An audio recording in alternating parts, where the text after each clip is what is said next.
Ce soir, au fait, franchement, j'aimerais nous encourager. Ce soir, j'aimerais nous encourager. C'est toujours intéressant, des fois, dans la vie chrétienne, des fois, de faire une petite pause et de faire comme un bilan. Et peut-être pas un bilan, de fois, mais repenser à ce que Dieu vous a dit, repenser à ce que vous connaissez de Dieu, repensez ou regardez ce que vous vivez avec Dieu et sentir cet encouragement venant de sa part d'aller plus loin. Pour ma part, c'était le cas. Je me réveille le jeudi matin, jeudi dernier, pratiquement il y a une semaine. Je me lève et me préparant pour aller au travail. Et là, le Saint-Esprit dépose dans mon cœur ce texte. Luc chapitre 18, le verset 1. Jésus leur donna une parabole pour montrer qu'il faut toujours prier et ne jamais se relâcher. Oh! Et là, je l'ai personnalisé. Jésus a donné une parabole à Jean-Marc pour lui montrer qu'il doit toujours prier et ne jamais se relâcher. J'ai commencé à répéter cette phrase en me préparant. Jusque dans la voiture. J'ai embauché à 10 heures, je m'étais levé plus tôt et j'avais quand même un peu du temps, j'ai fait exprès. Et j'ai pris le temps de prier en langue en me répétant ce passage. Le jeudi soir, le Seigneur me donne ce texte, me fait asseoir un peu plus dans l'idée de la foi. Et le Seigneur me fait penser à un homme qui est appelé, qui s'appelle plutôt Smith Wigglesworth. C'est un grand évangéliste et le monsieur, il est appelé apôtre de la foi. C'est un Anglais. Et Dieu a fait avec lui des choses extraordinaires. Et le message de la foi est revenu dans mon cœur. Vraiment, on dirait que le Saint-Esprit me poussait à la foi. Vous savez, pas la foi simplement de croire en Dieu, mais la foi qui est audacieuse. La foi audacieuse, la foi qui prend de risques. Alors, qui dit prendre de risques ne veut pas dire ne pas être sage, non. Quand Dieu vous appelle à prendre un risque, quand Dieu vous pousse quelque part, quand on dit ça, c'est un risque.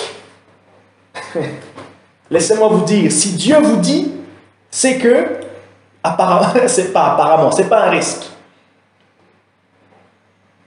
Ok? Parce que si Dieu dit, c'est qu'il a déjà tout évalué. Ah! Et là, le Saint-Esprit était en train de parler à mon cœur. Aïe! Vous savez, des fois, la voix de Dieu vient en un moment comme ça, pendant 1, 2, 3, 5 minutes. Vous avez cette forme d'intensité de la pensée de Dieu. Petite parenthèse que j'ouvre et je ferme. Comment est-ce que je sais que Dieu est en train de me parler dans mes pensées? Un auteur a dit, lorsque vous avez la clarté de vos pensées. Lorsque vous savez clairement ce que vous devez faire, alors sachez que c'est Dieu qui vous parle au milieu de vos pensées. C'est Dieu qui est là au milieu de vos pensées et il a éclairé toutes les 1001 millions de pensées qui traversent en 1001 secondes dans nos têtes. Il a éclairé 1, 2, 3, 5 choses. Ces choses paraissent claires, nettes. Ça, c'est la pensée de Dieu. Le Seigneur vous y dirige. Vous allez en prière, vous prenez un temps en prière, vous ne savez pas, est-ce que je lis, est-ce que j'écoute telle chanson, est-ce que, restez là, dites à Dieu, Seigneur, j'ai 3, 4, 5 choses que j'aimerais faire, alors je commence par quoi?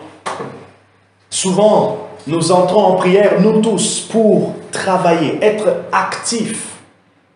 Or, passer du temps avec Dieu, ce n'est pas être actif, c'est passer du temps avec Dieu, c'est être dans l'échange. Maintenant, cet échange, qu'est-ce qu'elle passe? Elle passe par l'activité. Donc, ça commence par l'échange et l'échange prend la forme.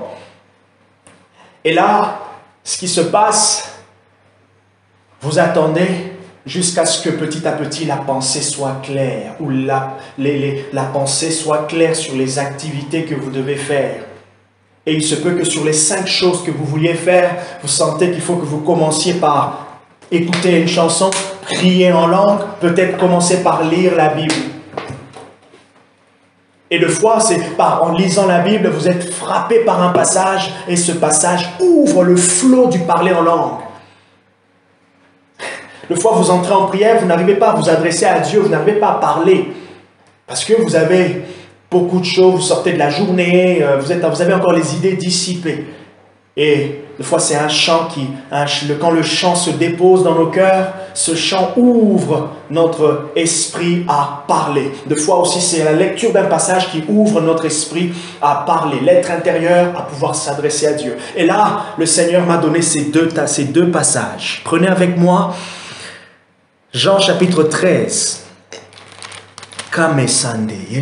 Jean chapitre 13 à partir du au verset 19. Jean chapitre 13, le verset 19. Le texte dit ceci. Dès à présent, je vous le dis avant que la chose arrive, afin que lorsqu'elle arrivera, vous croyiez que moi je suis. Dès à présent, je vous le dis avant que la chose arrive. Oh! Afin que lorsqu'elle arrivera, vous croyez que moi je suis. Ça va, Marie-Josée? Ça va. C'est Jésus qui parle et il s'adresse à ses disciples. Jean chapitre 13, le verset 19. Je tourne ma Bible juste une page et je suis dans le chapitre 14, le verset 29. Jean chapitre 14, verset 29. Je vous ai dit ces choses maintenant avant qu'elles n'arrivent, afin que lorsqu'elles arriveront, vous croyez. Aïe! Et là, le Saint-Esprit est en train de me parler clairement sur ces passages. Et il me disait, Jean-Marc, je te parle pour que, lorsque la chose arrivera, tu puisses croire. C'était clair et net, aussi limpide que l'eau qui coule de la Sorégie. L'eau qui coule dans mon robinet. Non, Sorégie, c'est l'électricité. Les Sorégie, c'est l'électricité. Bon, bref, Régie des eaux, c'est pour le Kinshasa. Bref, c'était aussi clair que la bouteille d'Évian. L'eau de la bouteille d'Évian, si vous voulez. Jésus parle là où le Seigneur parle pour soutenir notre foi. Ma pensée ce soir, elle est simple. Elle est simple comme celle que Jésus a dit. C'est quoi le contexte de ces passages? Le contexte de ces passages, dans le chapitre 13, Jésus est en train de préparer ses disciples à son départ. Et dans la préparation, il a un long discours. Quand je dis un long discours, il leur dit beaucoup de choses. Et notamment, on sait qu'il a parlé du Saint-Esprit. Mais ce qui est intéressant, le Seigneur donne le but pour lequel il a parlé. Et là, je m'arrête là pour nous dire à tous, Dieu parle pour que votre foi soit soutenue. Dieu parle pour que notre foi soit soutenue. Et le Saint-Esprit est en train de me dire, Jean-Marc, lorsque je te promets quelque chose, c'est pour que lorsque tu vas voir la chose, tu puisses croire en moi. Ah! Je dis, mais Seigneur, comment ça? Et le Saint-Esprit est en train de me continuer à me dire, au fait, je soutiens simplement ta foi.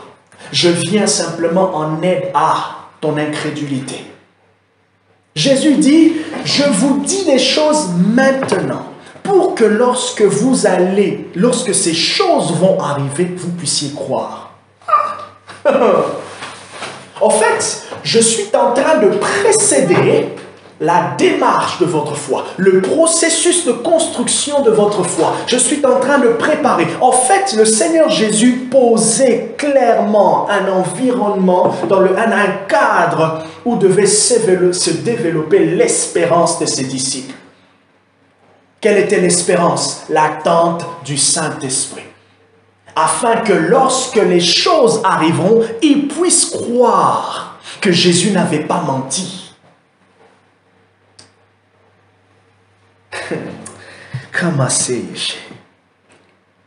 Jésus parle là pour soutenir leur foi. Le Seigneur parle pour soutenir notre foi.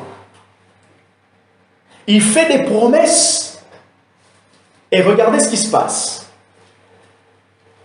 Quand Dieu fait une promesse, quand vous prenez par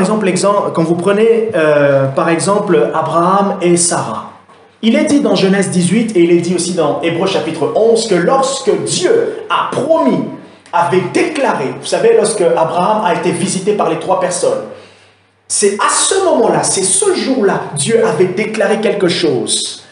Parmi les 3 personnes, il y en a un qui a dit, à cette même période, tu seras enceinte. Et qu'est-ce qu'il a dit? Sarah, elle a rigolé. Elle a ri. Et ce personnage a dit, comment se fait-il que Sarah rit? Et au fait, le rire de Sarah était significatif, était ironique, si je peux le dire, parce qu'elle s'est dit, franchement, moi, dans mon état, à mon âge, dans mon état, je vois ce que je suis, et Dieu me dit le contraire.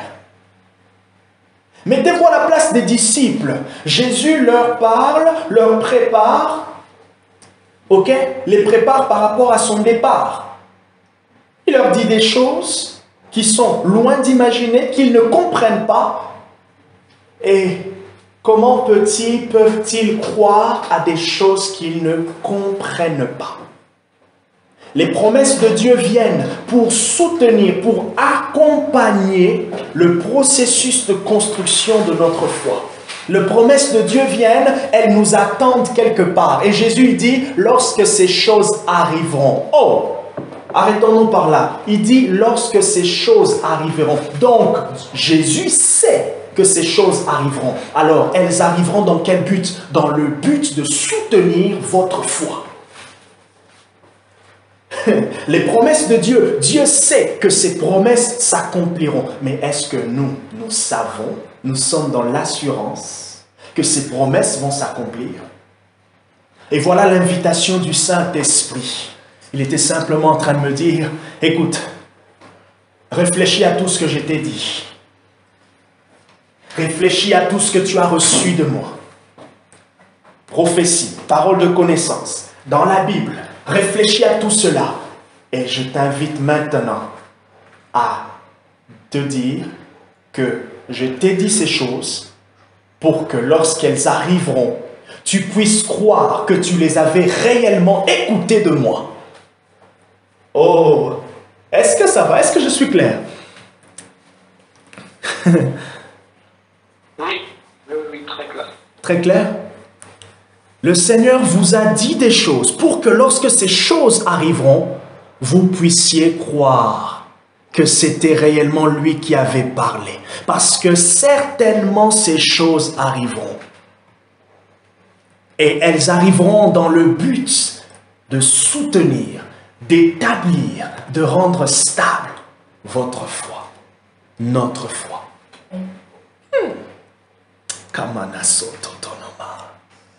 Et mon toto chefi. Je me place du côté de Dieu. Il te dit une chose, il nous dit une chose. Dieu sait que la chose va s'accomplir, mais nous recevons la parole dans une atmosphère de foi. Elle fait du bien, mais il suffit juste que quelques jours passent. La parole commence à faire face, comme il est dit, de la semence. La semence, elle fait face à diverses saisons, à divers environnements, des épines, des rocailles, des rocailleux, des endroits rocailleux. La parole, la semence, la promesse fait face à un environnement instable, puisque nous sommes des hommes faillibles. Notre foi de foi, elle est...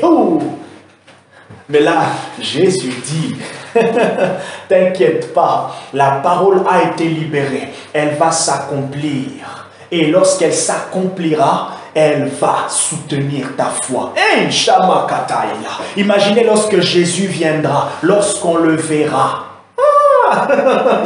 Qu'est-ce qu'on dira? Notre espérance d'attendre le retour de Jésus était réellement vraie. Et notre foi, à ce moment-là, sera soutenue. Mais nous serons maintenant déjà en train d'entrer dans la gloire avec lui. Prenez avec moi Jean chapitre 4. Oh Jésus, Kamasi, c'est Fenetoya. Jean chapitre 4, à partir du verset 43 jusqu'au verset 54. Jean chapitre 4, Jean chapitre 4, à partir du verset 43 jusqu'au verset 54. C'est l'histoire de l'officier romain qui avait son serviteur qui était malade. Jean chapitre 4. Et qu'est-ce qui se passe? Il vint vers Jésus et il dit à Jésus que mon serviteur est malade. Jésus lui dit, ok, il n'y a pas de problème, on va y aller. Et il dit, non, Seigneur, tu peux dire simplement un mot ici et mon serviteur sera guéri. Voilà ce que j'aime, là où je voulais qu'on puisse lire, c'est le verset 51 au verset 53.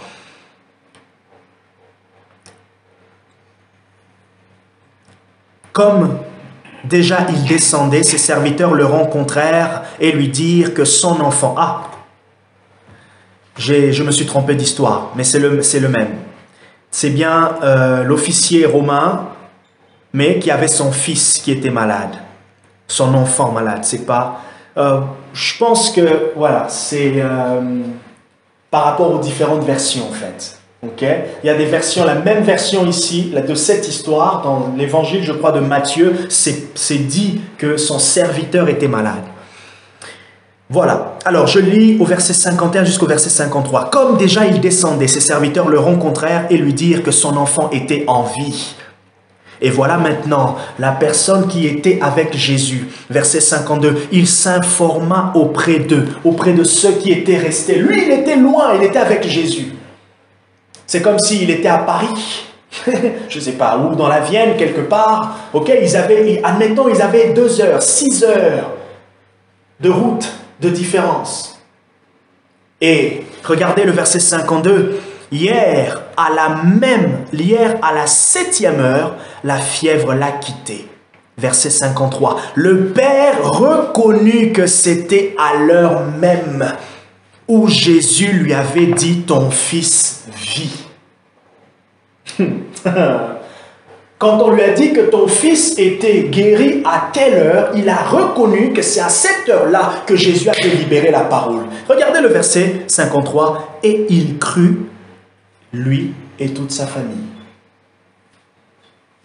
Il a cru, lui et toute sa famille. On dirait qu'il y a une foi il y a la foi qui reçoit la promesse, mais il y a aussi la foi qui se développe lorsque on voit l'accomplissement de la promesse. Il y a la foi qui reçoit la promesse. Je pourrais même dire cette foi qui active l'accomplissement de la promesse. Hébreux chapitre 11, verset 1. Car la foi est une ferme assurance des choses qu'on espère, une démonstration de celles qu'on ne voit pas. Dans les évangiles, on lit que les gens qui s'approchaient de Jésus, ils s'approchaient avec une espérance, avec une attente. Et Jésus leur disait, va, ta foi t'a sauvé. Donc, ils venaient avec la foi. Et qu'est-ce qui se passait lorsqu'il repartait? Il repartait avec le résultat de la foi. Le salut, la délivrance, comme vous voulez. Il repartait avec le résultat. Il y a cette foi qui les a attirés vers Jésus. Et cette foi qui les établit en Jésus. Et c'est ce que Jésus veut dire aux disciples. Lorsque ces choses arriveront, croyez que je vous avais dit. Alors, qu'est-ce que le Seigneur t'a dit? Qu'est-ce que vous avez reçu de Dieu? Qu'est-ce que vous avez entendu? Quelle est cette promesse sur laquelle vous vous appuyez tous les jours dans la prière ces derniers temps ou cette année? Quelle est votre attente? Par rapport à cette attente, le Seigneur te dit, ça va s'accomplir. Mais lorsque ça s'accomplira, ta foi sera établie. Alors notre encouragement maintenant, c'est de poursuivre le Seigneur jusqu'à ce que l'accomplissement de la promesse se fasse pour que ma foi soit établie. Je vous ai déjà donné le témoignage de l'année dernière où j'ai expérimenté une autre portion de foi dans ma relation avec Dieu, où mon contrat de travail était un contrat à demi-pension, si je peux dire comme ça. Ok, un contrat de travail à compte-gouttes. Un mois, le premier c'était 2 semaines, après c'était 1 mois, c'est passé 1 mois et demi, après 1 mois et demi, après 3 mois et après c'était je crois 2 fois, non, 3 mois, et après c'était toute la 4 mois ou jusqu'au mois d'août. Comment est-ce que vous pouvez avancer? Comment est-ce que vous pouvez vous projeter? Comment tu peux te sentir? Le pasteur Yvan Castano a dit, ne vous voilez pas la face. Même les pasteurs ne sont pas toujours au-dessus, au summum, au top. Eh bien, moi aussi, je devais par moments, quand je sentais que, ouf, 1001 pensées, l'insécurité, quand les factures arrivent, quand les choses arrivent, quand vous sentez le compte, l'argent arriver dans le compte, mais ça n'a rien fait avec le découvert. Aucune annulation. C'est là que tu te dis, aïe, brakato,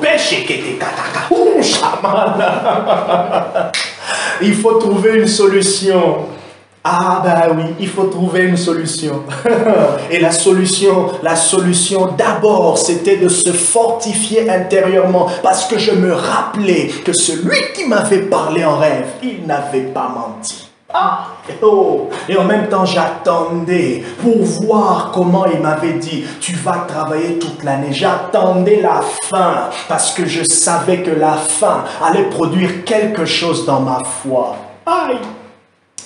Voilà pourquoi quand des fois c'était dur, je me disais non, je vais persévérer. Heureusement que dans cette situation-là, Barbara était spirituelle. Parce que si elle ne l'était pas, oh mon Dieu, ça aurait été encore dur. Même si j'aurais passé le cap, on aurait passé le cap, mais elle était spirituelle. Elle dit, moi je ne m'inquiète pas. Je sais que ça, il a déjà fait ça une fois. Quand elle a dit ça une fois, je dis, Seigneur, merci. Parce que là, qu'est-ce qu'elle peut faire? Chérie, peut-être que tu t'es trompé, peut-être que tu n'as pas écouté Dieu. Inconscient, comment on va faire? Irresponsable. Et là, même ta foi prend encore un coup, ton assurance prend un coup. Et elle ne s'inquiétait même pas. Mais moi, je m'inquiétais par moments. Et à chaque fois que l'inquiétude venait, ceux qui se confient en l'Éternel renouvellent leur force. Ils prennent de l'envol comme des aigles. Ils courent sans se fatiguer. Ils marchent. Et ils prennent leur envol. Aïe, je vous assure, je rentrais, je priais en langue. Je faisais des déclarations prophétiques. Jusqu'à ce que je sente que mon réservoir montait. Jusque-là, j'étais ivre de la pensée que j'avais reçue. À chaque fois, je sentais que l'ivresse diminuait. Je rebuvais encore les paroles de Dieu jusqu'à ce que je sois ivre parce que je savais que dans la plénitude, lorsque mon esprit était rempli de la pensée que j'avais reçue de Dieu, je ne m'inquiétais plus du reste. Mais à chaque fois que ça baissait, comme Moïse, qui lorsqu'il avait les mains levées, le peuple était dans la victoire. Et lorsqu'il avait les mains baissées, le peuple perdait. Il fallait que ma foi continue de tenir, j'allais dire en anglais to hold, tenir Dieu, tenir ferme et sentir intérieurement que voilà, j'ai le calme. Paul dit ceci, et la paix de Dieu gardera vos pensées et vos cœurs en Jésus-Christ. Il fallait que je sente que mes pensées et mon cœur étaient en Dieu, étaient dans l'attente que non, Dieu ne me laissera pas, même si mon rêve était faux, mais je sais que lui, il n'est pas faux, il est vrai. Il fallait attendre jusqu'au jour où, au mois d'avril, et c'était quand? Même pas avril. Début mai, oui, non, avril, c'est au mois d'avril. Et imaginez encore qu'est-ce qui s'est passé. Tu es étranger, tu sens que tu es bloqué par rapport au titre de séjour. Oh!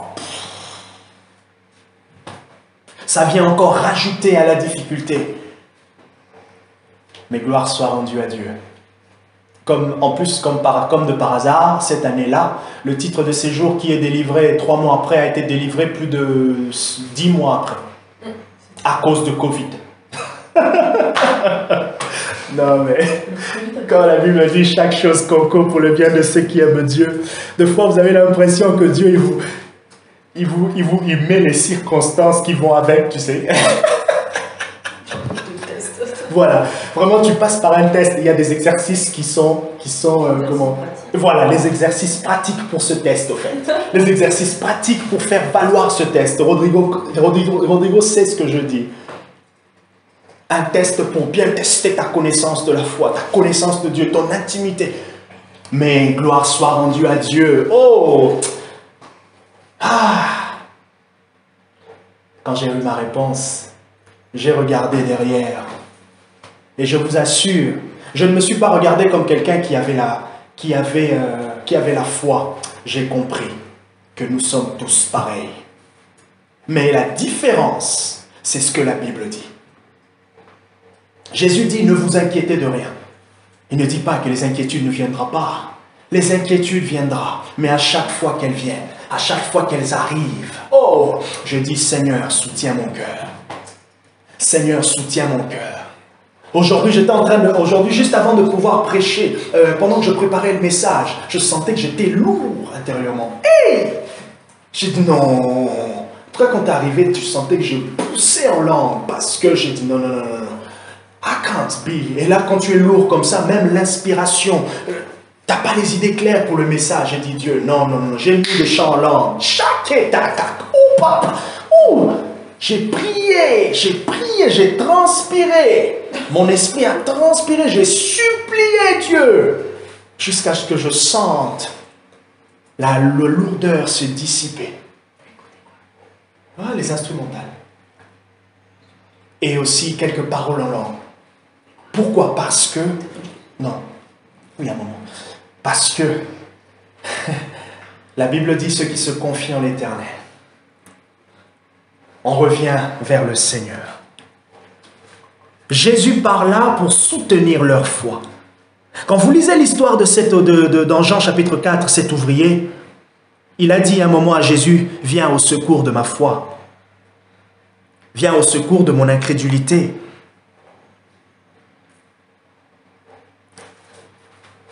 Ah non, je me suis trompé. C'est une autre histoire. Vous savez, vous connaissez l'histoire de cet homme qui avait son fils qui avait des convulsions. Quand j'étais allée au culte, j'avais reçu par Dieu, ne crains point, crois seulement. Ok. Et du coup, j'étais ok. Et le deuxième culte, la semaine après, je suis retournée et là, la parole c'était viens au secours de mon homme de foi. Et cet homme qui s'approcha, s'approchant de Jésus pour qu'il puisse guérir sa fille, il dit à Jésus, viens au secours de ma foi, viens au secours de mon manque de foi.